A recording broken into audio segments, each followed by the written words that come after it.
这是2020年8月29日 MBC 新闻频道中出现的一段影片。此时，飓风劳拉正在从俄克拉玛州途径德克萨斯州东部的加尔维斯顿岛进入墨西哥湾。可是就在飓风即将要靠近加尔维斯顿岛时，这里的一台气象监控设备却拍摄到了这样一段不可思议的影片。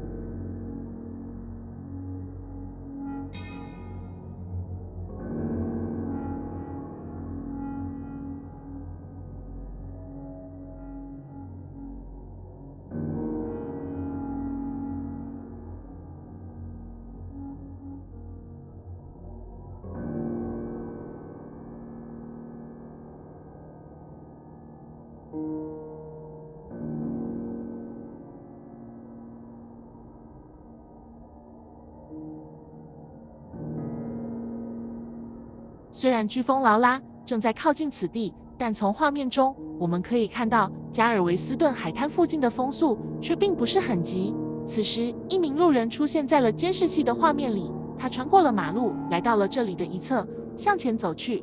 但接下来发生的这一幕却让我们感到了惊讶不已。在一阵奇怪的闪光过后，这名从此经过的路人却突然消失在了靠近海滩的这条马路上，而在此后的录影中却再也没有拍摄到过他的踪影。看过这段影片的不少观众认为，这名路人当时并不是走在马路上，而是进入了这里的海滩。那道奇怪的亮光也很可能只是他打开了手机的闪光灯，在拍摄相片，又或是为自己在向前行走时进行照明。随后，他便走下了马路，进入了沙滩，所以这台监视器才再也没有拍摄到他的出现。虽然这种假设听起来似乎可以完美的解释画面中发生的这一幕，但还是有不少细心的观众注意到，当这名路人在消失时，他头顶的上方似乎出现了一个淡蓝色的奇怪光球。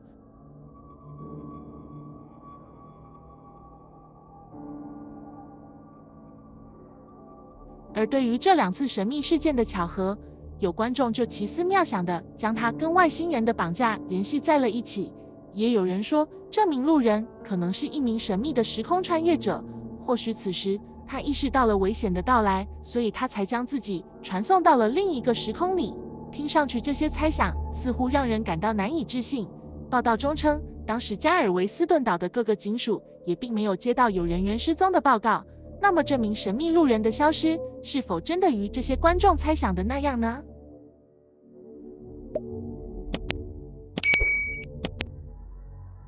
？Number 6。接下来的这段由 TikTok 用户 Paranormality 分享的影片中，似乎真的证明了运气这种东西的存在。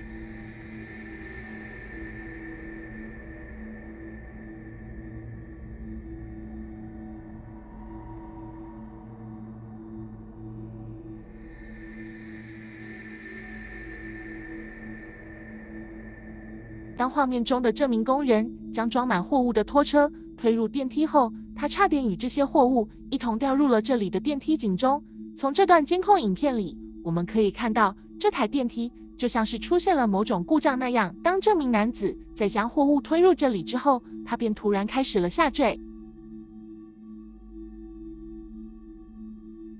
对此，不少看过这段影片的观众称，这名男子此时可能用光了他一生的好运气，才得以逃脱这场灾难。虽然这种形容或许有些夸张，但还是有很多观众认为，某些机械故障的发生，我们是很难预料到的，就像是画面中的这部电梯那样，你不知道它的缆绳何时会断掉，而且巧合的是，它的应急保护系统似乎也根本没有起到任何作用。而这一系列故障的出现，再加上男子幸运地走回到了电梯井外，这的确让人为他感到了庆幸。虽然我们并不知道此时这台电梯是从几楼开始坠落的，但如果这名工人没有走出这部电梯，再加上这些货物，巨大的冲击力很可能造成货物被弹起，伤害到这名男子。那么如果这样的话，这次的事故可能要比我们想象中的严重许多。或许他应该为了那天的好运而感到高兴。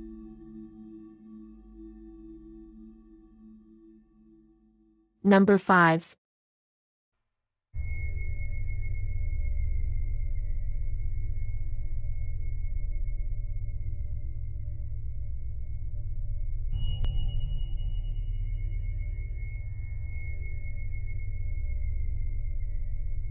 上面看到的这段影片是我们在越南语的 YouTube 社区内发现的。据这段影片的分享者讲述，当时发生的这一幕让他感到了困惑，因为他怀疑自己的孩子可能是被某些看不到的东西给绊倒的。于是他在多次的回放当晚的这段监视录影后，他似乎越发的肯定了自己的这一猜测，而他的这一猜测也得到了很多观众的认同。不少人在对这段影片调慢后播放，发现孩子在摔倒前，他的这条腿就像是被人死死地按在了地上那样，让他无法移动，所以才出现了接下来的这一幕。甚至还有一些细心的观众发现，这名身穿红色长裙跑在前面的女孩好像也发现了什么异常。当她跑到这个孩子摔倒的地方时，她却突然停了下来，紧接着便转身离开了那里，然后紧跟在她身后的孩子才突然摔倒的。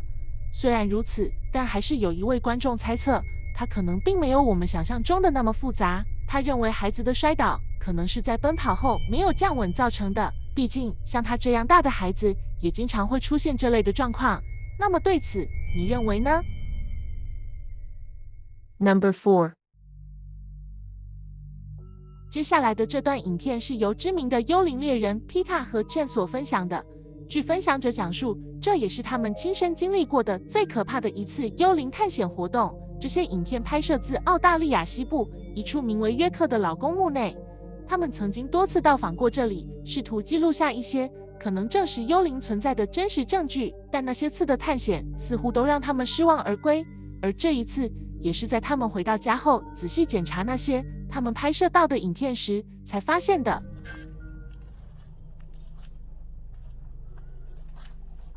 Does anyone know where Charles Carine is?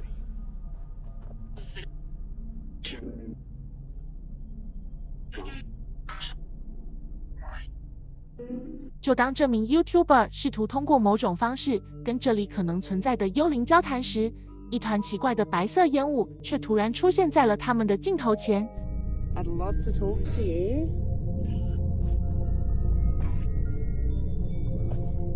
Wow, did you hear that? Did you hear that?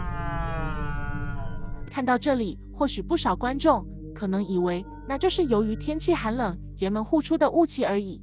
但当我们调慢后播放，你会发现这些烟雾看上去可能更像是一些神秘的银色闪光，而且这一情况似乎也并不是唯一的一次出现在他们的这段影片里。 I saw something then.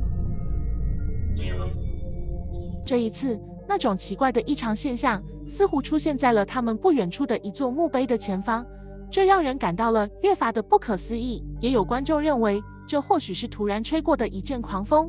但很明显，从拍摄者附近的这些参照物中，我们却并看不到有风吹过的迹象。那么，你认为出现在此的那些闪闪发光的东西会是什么？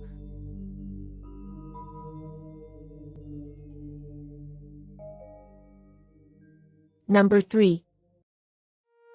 幼发拉底河是一条发源于土耳其安纳托利亚高原和亚美尼亚高原山区的河流，它主要流经叙利亚跟伊拉克，最后与位于其东面的底格里斯河汇聚成为阿拉伯河，最终注入波斯湾。幼发拉底河全长达到了2800千米，它也是西南亚最大的河流，而这里也被认为是从苏美尔到阿拔斯时代美索不达米亚南部文化的发源地。也可以说，在这些文明的发展进程中，幼发拉底河起到了重要的作用。根据圣经创世纪第2章对它的描述，幼发拉底河是继比逊河、基逊河跟底格里斯河之后的第4条从伊甸园流出的河流。启示录中提到，幼发拉底河干枯将是世界末日到来的前兆，当那时，人类将会被末日战争所笼罩。而启示录第9章第14节更是记载到了吹响号角的第6位天使，则会释放4位被拘禁在这里的使者。这4位使者一直被认为是邪恶的化身。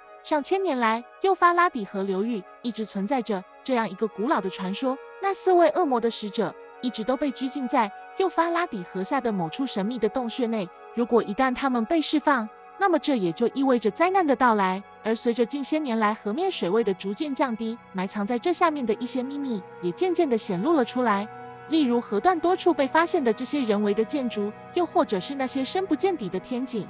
但最令当地人感到担忧的是，2022年9月时，他们在这里发现的这条神秘的洞穴。不仅如此，据不少人声称，他们还听到了从这个洞穴内发出的阵阵嘶吼声。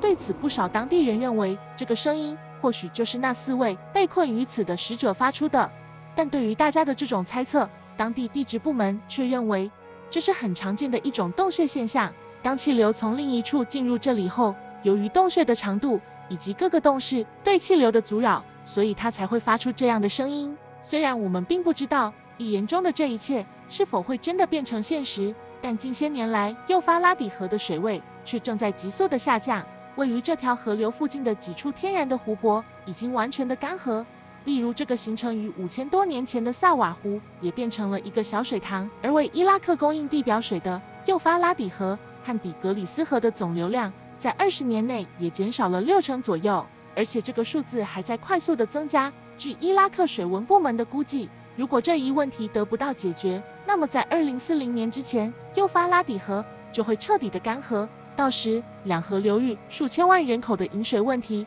可能要比恶魔降临还要可怕。或许，它才是圣经中真正要传达给我们的讯息。Number 2.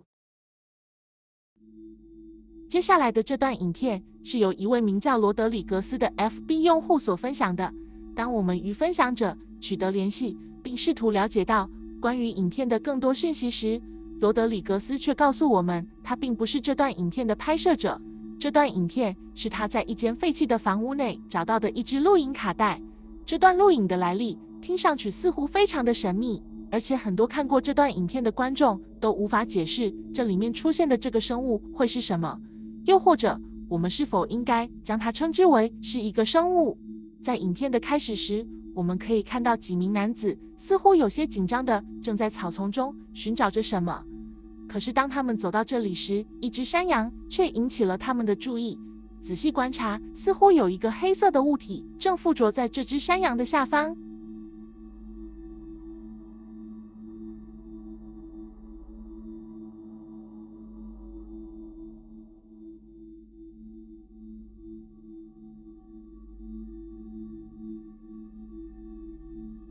就当相机拍摄到山羊转身时，诡异的事情却发生了。那可能根本就不是一只影子，而且它看上去更像是一个可怕的人形生物，被几人追赶到此，并躲藏在了这只山羊的腹下。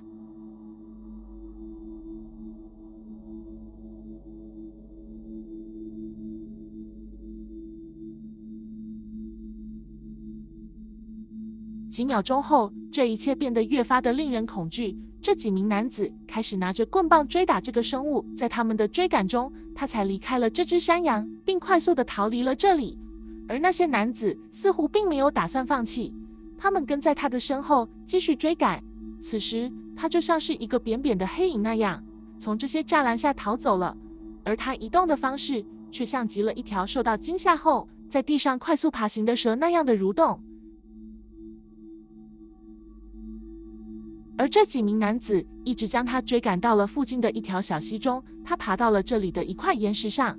此时他们才停止了对这个生物的追赶。影片结束，正如这段影片开始时我们所讲的那样，看过这段影片的很多观众都无法解释画面中出现的这个奇怪的生物，它到底会是什么。有人猜测，这可能是在南美某地流传的一种名叫卓博卡布拉的生物，而这种神秘的物种在近代被目击到，是在1990年波多黎各的拉雷斯地区。当时它被当地的几名居民所发现，后来在墨西哥、阿根廷以及玻利维亚等国家也曾出现过它的目击报告，但由于当时那些目击事件中并没有出现关于它的任何影像资料，所以这也让人很难分辨。据说这是一种主要吸食动物血液为生的可怕生物，但以上这些流传于民间的讯息却均未得到官方的证实，而且还有不少观众声称他们曾经看到过关于这段影片的更长的版本。那么这就意味着他的分享者可能并不是这位名叫罗德里格斯的 FB 用户了。在我们开始最后一段影片之前，请别忘记点击订阅按钮以及开启小铃铛，这样你就不会错过最新的影片了。2019年6月26日 ，NBC 旗下的美国辛辛那提新闻频道播出了这样一篇发生在内华达州扎克巴根斯博物馆内的报道。扎克巴根斯博物馆也被人称之为是内华达州最可怕的一栋建筑。你可能觉得它的这个称号也许有些夸张，但当我们得知了这家博物馆内收藏的这些展品后，或许你就不会这么认为了。它的主人扎克巴根斯是美国一位知名的电视艺人。他在2000年左右时，从拉斯维加斯的富商温格特那里买下了这栋建造于1938年的古老建筑，但不知何种原因，温格特一家在将这栋房子建起之后，这一家人却很少在此居住。据说他的这栋房子里经常会发生一些莫名其妙的诡异状况，而巴根斯在买下这里不久之后，在对这栋建筑进行维修时，一位工人也在工作中离奇的死去。他的死因至今未明，但巴根斯似乎对这一切却并不担心。他不仅将这里改建成了一栋博物馆，而且还从世界各地收集了众多真实的邪恶物品当作展品。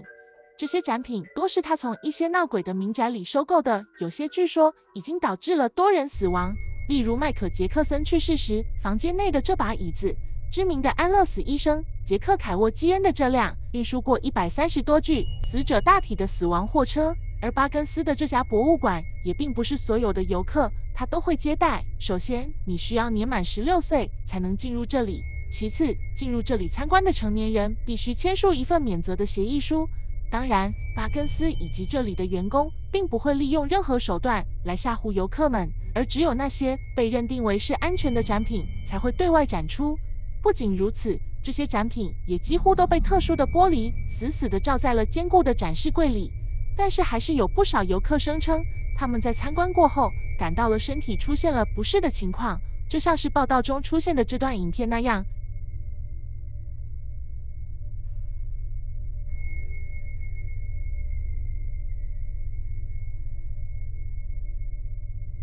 当游客们正在排队进入下一展区时，这名身背背包的女士却突然摔倒在了地上。报道中称，这名女士在摔倒前，画面中似乎出现了一个奇怪的光球。起初，他们只是以为那是从监视器前飞过的某些昆虫而已，但他们在多次回放这段影片时，却发现了异常。这个光球似乎是从这名女士身后出现的，